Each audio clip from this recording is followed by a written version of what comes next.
my channel and to another reading vlog. This reading vlog is going to be a continuation into my journey of reading The Realm of the Elderlings. I am on book 8 out of 16. If you haven't seen any of my content in the past like 4 months, basically this is a 16 book series that has like 5 mini-series in it, and I am on book 8, which is book 2 in the 3rd series. Yeah, it's a lot. But yeah, this is the second book in the Tawny Man trilogy. I actually read the first book in my most recent reading vlog, and then I read like one book in between. It was like 200 pages, and then I immediately had to go and pick up this one. I couldn't wait to continue in the series. Like, I'm literally just so addicted to these books. This trilogy, we follow the main character Fitz, who is like the main character of the first trilogy, but he's not present in the second trilogy. But we meet up with him again in the third trilogy, and it's set like 15 years later, and he's like in his 30s now, so there's like a lot of like growth and development in his character from the first trilogy, but at the same time he's still like stuck in his old ways. Can't go into too much detail about this trilogy. Basically in the first one, he and one of the other characters we knew from the original trilogy had to go on a quest, and now Fitz, the main character, is back at the main palace of Buckkeep, which is this castle in these lands called the Six Duchies, and he is technically considered one of the royal family members. He is a farseer, but because he was born a bastard, he isn't really recognised as like a true farseer. And in this trilogy anyway, he is basically pretending to be a servant, so he's kind of going under the radar, and he is like listening in on a lot of like the politics, but as a servant, basically trying to conceal his true identity, which is actually one of my favourite tropes of all time. I love like a secret identity, so I'm like really enjoying like all the tension that's coming from that. But yeah, I'm not very far into this book yet, but I am really enjoying it. I actually didn't look up the synopsis at all, because every video I've seen of people talking about this book, they've warned not to read the back of the book, because apparently it spoils something that happens like 400 pages into the book, and it makes it seem like the book is going to be about what happens 400 pages in. So if you do read the synopsis, you just spend 400 pages waiting for this to happen, and it kind of ruins the book a bit. So you've just to go into it blind, which is what I've done, and I'm really enjoying it so far, so I'm glad I did that. But yeah, this is the main plan for this vlog. I'm just so excited to be documenting my journey with this series, because I'm liking each book more and more, and it's so nice to just go back and like watch the vlogs and how I felt reading the books for the first time. I feel like I'm always going to treasure these, so that's why I'm like trying to make an effort of vlogging every single book. I also got book mail delivered today, so I'm going to open that now. The package is kind of like damaged, so we'll see how the book looks, but this is one of the ones I wanted to read over the summer because it seems like a perfect summer read. This book is a lot smaller than I thought. Oh my god, it's tiny. This is Girl's Girl by Sonia Feldman, and I think this is like a coming of age summer sapphic literary fiction. It looks very summery. Yeah, it says, a sun-drenched and dewy snapshot of modern girl culture set in the blaze of one suburban Midwest summer. So that sounds really good. It sounds like a summer read, definitely. I think I'm going to put it in my July TBR. But yeah, that's the first book acquired in this vlog. I feel like every vlog I like get my hands on like multiple new books. It's fine. I only have like 39 books in my TBR at this point, so I don't really mind buying new books. But anyways, I am going to go read.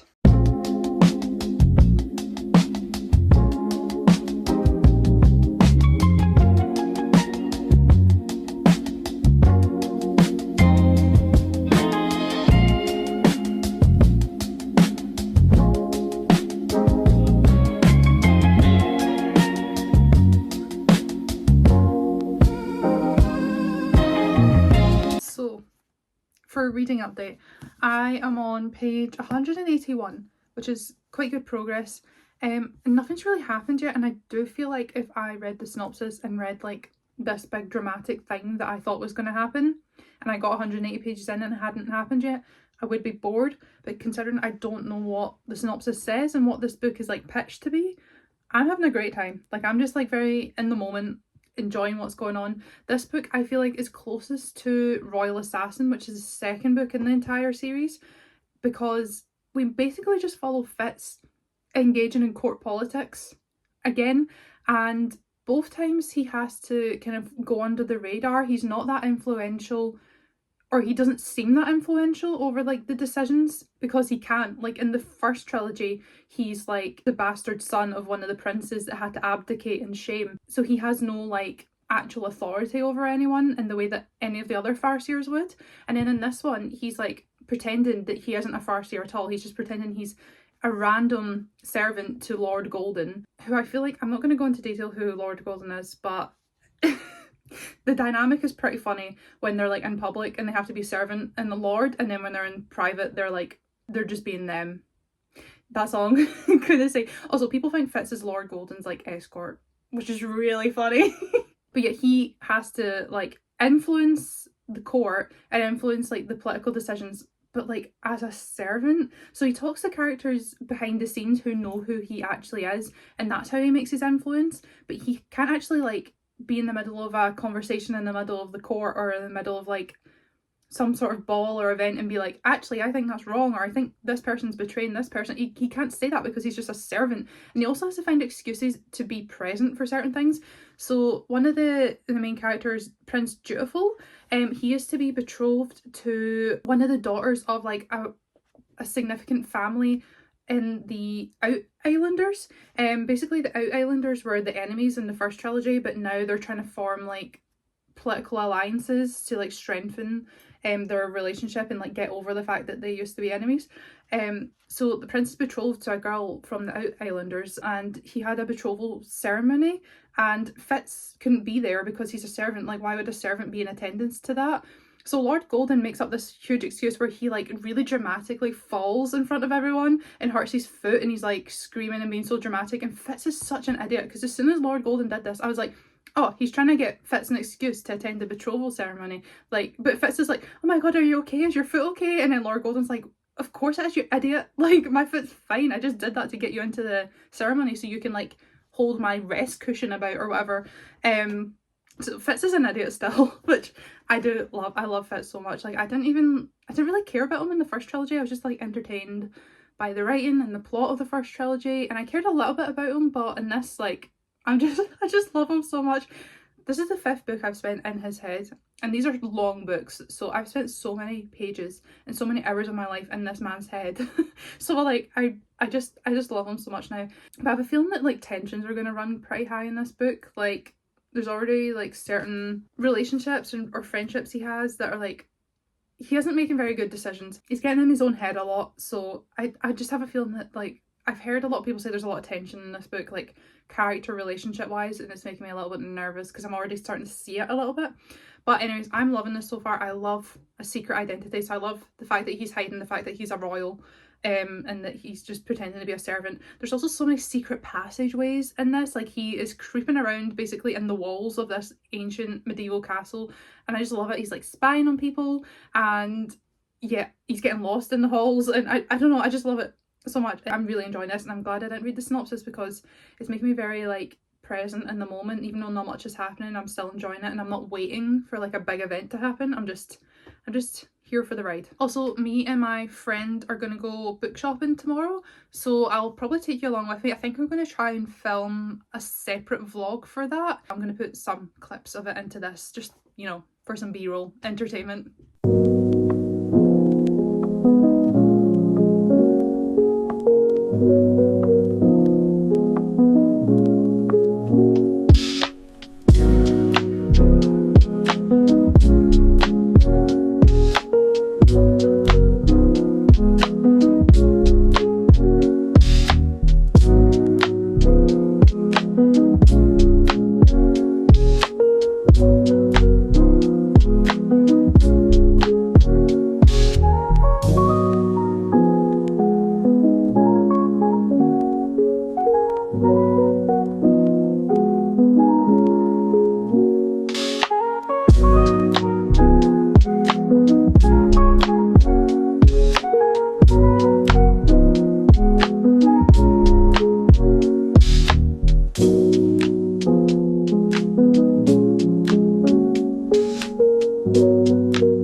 Back from book shopping, we actually went yesterday, and I only bought one book and it was £6 for a hardback, so that's really good.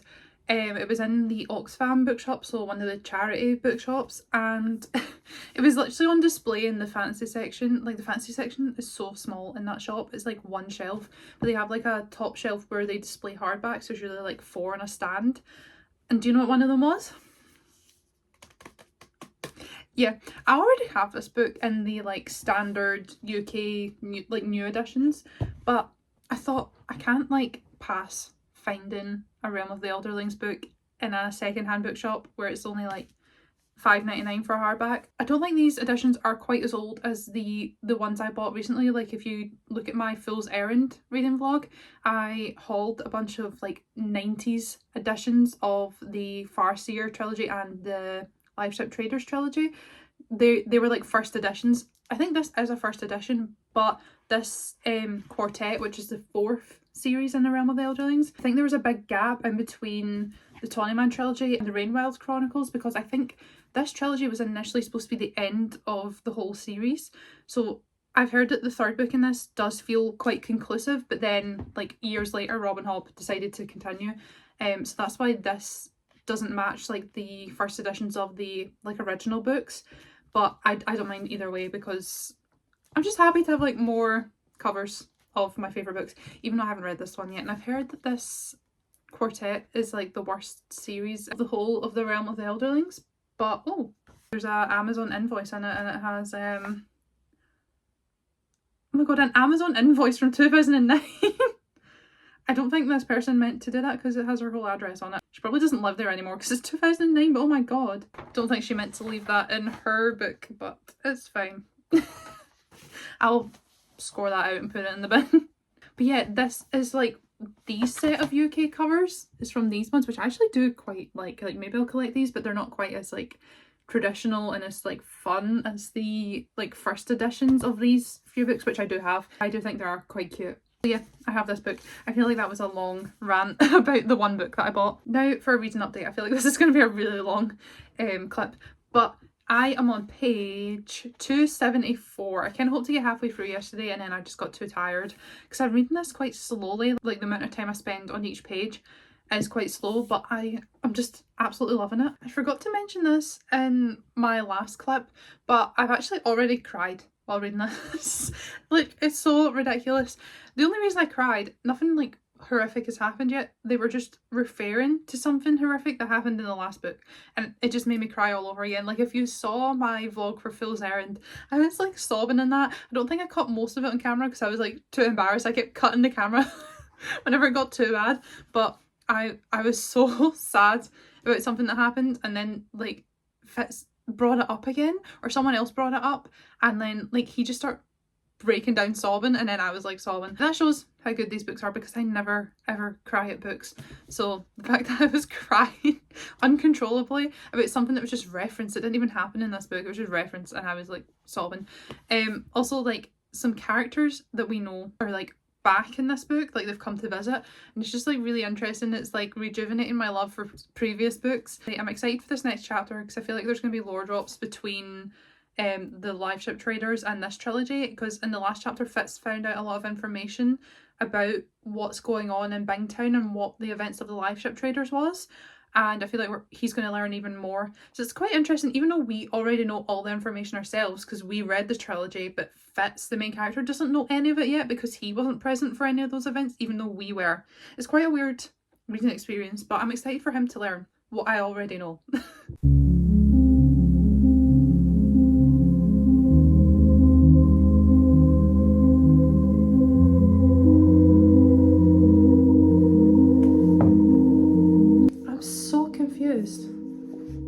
I think the Fool is pranking Fitz, or he's pranking me, because what is going on? I'm so confused.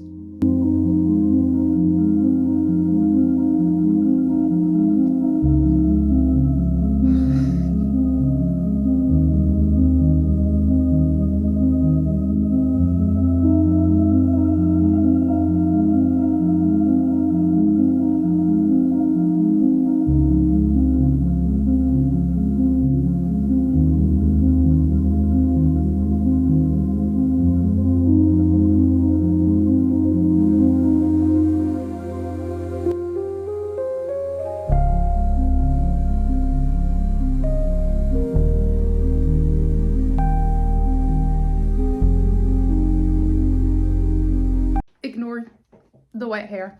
I was going to give an update on Goldenfield because I'm like nearing the end, but I literally just got a package delivered. I ordered this, I think I mentioned it in my last vlog, I ordered this like probably close to 2 weeks ago now, and it's only just showed up, but it is more books.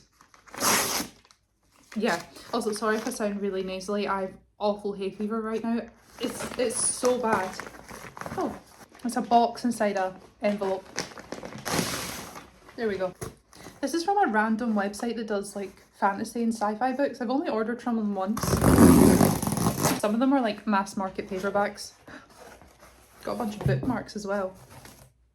But one of the books is Grey Dog. Sorry if you hear rustling, my dog is sniffing the folder I just put on the floor. Anyways, this book Grey Dog, I think it's like a literary horror book set in 1901. And I think this girl like starts to be haunted by what she calls like the Grey Dog. But I've heard good things about this. I really like the cover. And I have 2 mass market paperbacks. So one of them is a Juliette Marillier book. So she wrote Daughter of the Forest, which is one of my favourite books of all time. And I've got Dreamer's Pool, which I think is the first book in like, yeah, Blackthorn and Grimm. I haven't even finished the Seven Water series, but I've been wanting to read this for ages, so I just decided to pick it up. And then the other one is a series I've been wanting to read for a while. I don't know when it was published. I think it might have been the 2000s or the 90s. 1987. Wow, okay, it's a lot older than I thought. It's called Daughter of the Empire, and all I know is about, I think it's like a queen or something like that, or a princess whose like father dies, so she has to take over the empire, and then it's like a lot of like political intrigue and stuff. I've just heard really good things about both these authors as well. It's 2 authors, so I'm excited to get into this. And I like hate the UK covers, they're really boring, but I love this old traditional fantasy cover. So that's my haul. Look at this size difference. I'm going to do a reading update now. I'm like nearing the end of this and things are not looking good. Fitz is having arguments with basically every single character that he cares about. Like Fitz had an argument with the Fool, and it was really intense. It was like very scathing. There was like a lot of things said, which I did not expect, because the Fool has always been this character who's very calm, cool and collected, I felt like, and he never really like loses his temper, he never really like loses his cool. He's always just been this mysterious character that just seems to have everything together and seems to know a lot more than he's letting on, or more than other people know. And then he has an argument with Fitz and he just like, all his walls just come down and he just says the most scathing things. So my jaw was on the floor as if I was watching some sort of reality TV argument. I might put spoilers for this bit just in case you think that like me reading a quote out about an argument is spoilers. So potential spoilers for this bit here, but I have to say like what the Fool says to Fitz. My jaw was on the floor. They're having an argument because basically Fitz is pretending to be the Fool, or Lord Golden is his like alias, pretending to be his servant, and because of the closeness between Tom Badgerlock, which is Fitz's servant name, and Lord Golden, some people think that Fitz is his escort or that they're in love together or they're sleeping together, and the Fool kind of just like fuels these rumours or like doesn't dispel them, and that annoyed Fitz. Fitz is like, I don't want people to think we're together. Fitz basically asked him to like dispel the rumours, and they end up having an argument, and Phil basically says, then what? Then I could be like you, sate myself with whoever was available merely because it was offered to me. That I would find distasteful. I would never use Garthia or any person that way, unlike some we both know. He waited those last 2 words for me. He took 2 more steps towards his room, then rounded on me again. A terrible bitter smile was on his face. Wait, I see. You imagine that I have never known intimacy of that sort, that I have been saving myself for you. He gave a contemptuous snort. Don't flatter yourself, Fitzchivalry. I doubt you would have been worth the wait. Yeah, my jaw was on the floor. I'm going to end the spoilers now. I just needed to read that quote out. But basically, yeah, he's having arguments with everyone in his life, making all the wrong decisions. People, when they pitch this series, they kind of talk about how Fitz makes wrong decisions all the time. And I kind of agreed a little bit in the Farseer trilogy, but he was really young. And I didn't really notice it that much. But in this book specifically, that's when I'm noticing him make the worst decision possible. Like, he'll be confronted with some sort of difficulty or argument with someone he has a relationship with, like not romantic or anything, like any sort of relationship in his life, and he will just choose the worst option, which is to like push them away and not talk. But I hope it's gonna get better. I don't know. Yeah, I really don't have that much left. I also figured out what the like thing on the synopsis said, because earlier I mentioned that people said not to read the like the blurb of this book because it kind of like spoils something that doesn't get mentioned till like 400 pages in, and it also like tampers with your expectations of the book, and I definitely agree with that. I got to around 320 pages in and this quest was mentioned and I was like, I have a feeling that's what's going to be on the back of the book. So I read the back of the book and it is. The back of the book pitches it as if this entire book is going to be about this quest, and it isn't even mentioned till halfway through the book, and they've not went on the quest yet. They're not going on it until the third book. They've barely even made any preparations for this quest. It's like been mentioned twice, I think. So I do think if I went into it thinking that's what this book was going to be about, I would have been disappointed by the fact that nothing was really happening. But because I went into this book knowing that not much happens and not to read the synopsis, I'm having a great time. Like, this is sitting at a 5 right now. Probably my second favourite Realm of the Elderlings book so far, just behind Fool's Errand. So I don't care if nothing's been happening because I knew that was going to be the case, and I didn't think about this quest. Like, this quest wasn't in my head. But I'm looking forward to it in the third book.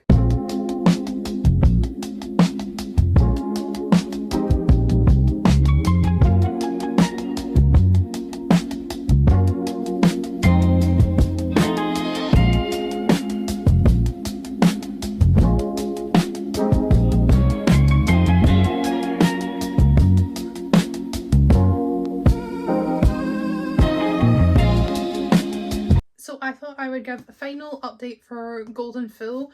It's been like a week since I finished it and I just forgot to film an update. I actually have a lot of videos to edit and I keep putting them off, so I need to hurry up and like wrap up this vlog. But basically, this is getting 5 stars. This is my second favourite Realm of the Elderlings book. Fool's Errand is in first place because even though they're both 5 stars, a lot more happens in Fool's Errand. It feels more like a complete story. Like, it almost reads like a standalone, whereas this one definitely feels like a middle book. It's definitely setting up for like the big quest in Fool's Fate, which I'm so nervous about, by the way.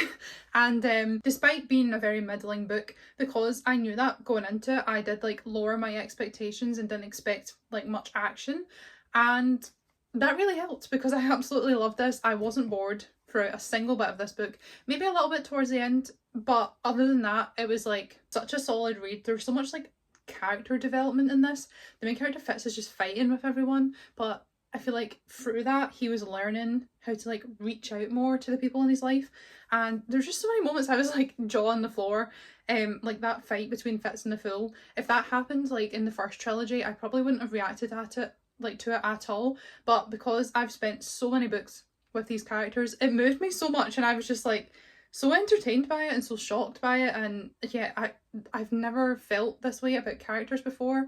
I've never cared so much about characters, and yeah, it's just making me so hopeful for the rest of like the Fitz books in this Realm of the Elderling series. And yeah, I am like about to move on to Fool's Fate, so I think I'm going to vlog my experience with that as well, just because I want to have like a memento of all these books. But yeah, I love this book so much. 5 stars, my second favourite Robin Hood book so far. So the Tawny Man trilogy is looking really hopeful for being a new favourite series of all time, or a new favourite trilogy, because the 2 books so far have been bangers and my favourite Robin Hood books. So let's see where Fool's Fate lands in my ranking. Once I finish all the books, I do plan on doing a ranking video where I rank all 16 books and like from worst to best, and yeah, so far these past 2 books have been at the top. But yeah, I hope you enjoyed this vlog. Hopefully it's not too long, and yeah, hopefully I also managed to film my experience reading the 3rd book, Fool's Fate. And yeah, let me know if you've read this book and what you thought about it, and yeah, I'll see you in the next one.